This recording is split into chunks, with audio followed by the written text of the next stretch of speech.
IDSP ബാങ്കിലെ 50 പേരിൽ നിന്നായി 1 കോടി രൂപ വീതം 50 കോടിയാണ് കാണാതായിരിക്കുന്നത്. മാധു, രാജ്യം കണ്ട ഏറ്റവും വലിയ ഓൺലൈൻ തട്ടിപ്പാണ് നടന്നിരിക്കുന്നത്. ഇതിന് പിന്നിൽ ആരാണെന്നോ ഇതെങ്ങനെ സംഭവിച്ചുവെന്നോ ഇതുവരെയും കണ്ടെത്താൻ കഴിഞ്ഞിട്ടില്ല. കേൾക്കൂ, ഞാൻ പറഞ്ഞല്ലോ, നമ്മളുടെ സൈബർ വിങ്ങും ബാങ്കിന്റെ IT വിദഗ്ധരും എത്ര നോക്കിയിട്ടും കണ്ടുപിടിക്കാൻ പറ്റുന്നില്ല. It's very unusual. ഈ ബാങ്ക് തട്ടിപ്പിന് പിന്നിൽ ഏതോ അദൃശ്യ ശക്തി പ്രവർത്തിച്ചിട്ടുണ്ട്.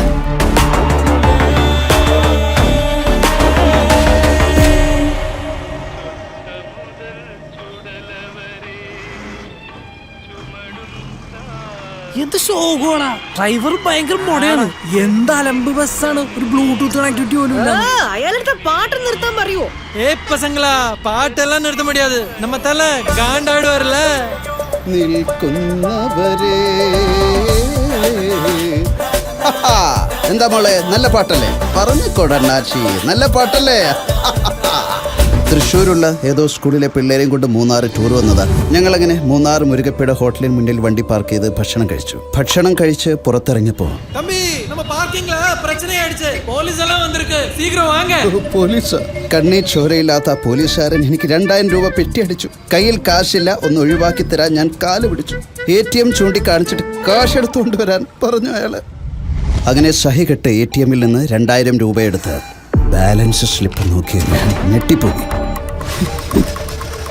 50 കോടി. ഇതെന്റെ അക്കൗണ്ട് തന്നെയാണ്.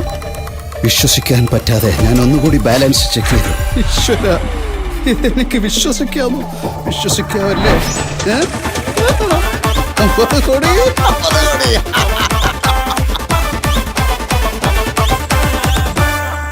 എൻ്റെ ഉള്ളിൽ നല്ല പേടിയുണ്ടായിരുന്നെങ്കിലും എൻ്റെ വീടിൻ്റെ ടെറസിന് മുകളിൽ കോടീശ്വരനായ ഞാൻ സ്വപ്നം കണ്ടങ്ങനെ കിടന്നു. പെട്ടെന്ന്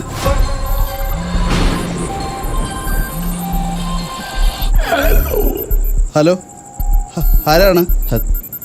നിങ്ങളുടെ അക്കൗണ്ടിൽ ഒരു 50 കോടി ക്രെഡിറ്റ് ആയില്ലേ? അത് നിങ്ങളെങ്ങനെ?